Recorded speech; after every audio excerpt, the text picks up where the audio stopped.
Welcome. In this video I will show you how to remap the buttons on your G305 X SUPERLIGHT mouse.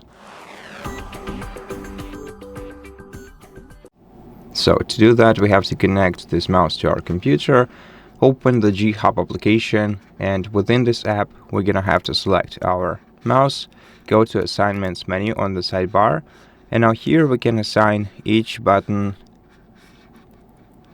one of the available actions. So we have commands we can assign, like Windows commands, the keys from your keyboard that you can assign to a specific button, the actions from supported applications, macros that you can create, and system actions.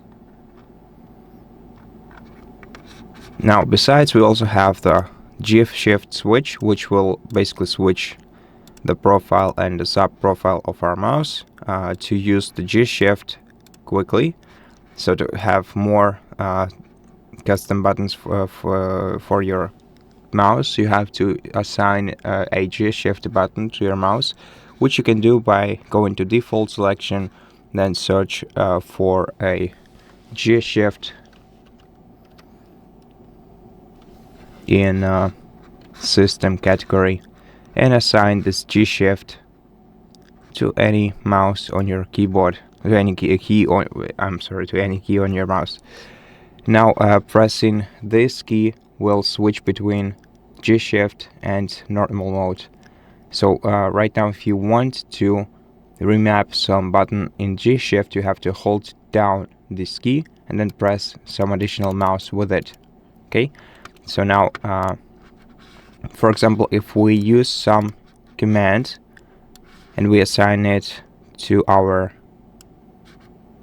key in the default mode, right? For example, open ease of access center, and now if we press this button on our keyboard, we will open the accessibility menu.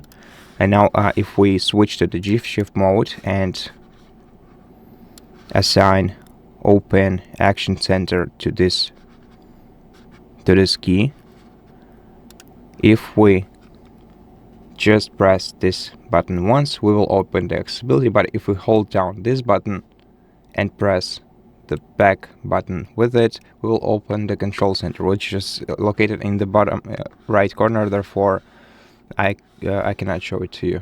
I mean, you cannot see it. And if you want to reset your keys, you have to select each one of them and set them to default values. And that's it. Thank you for watching this video. If it helped you, please consider subscribing to our channel, leave us a like and a comment below, and I'll see you in the next one.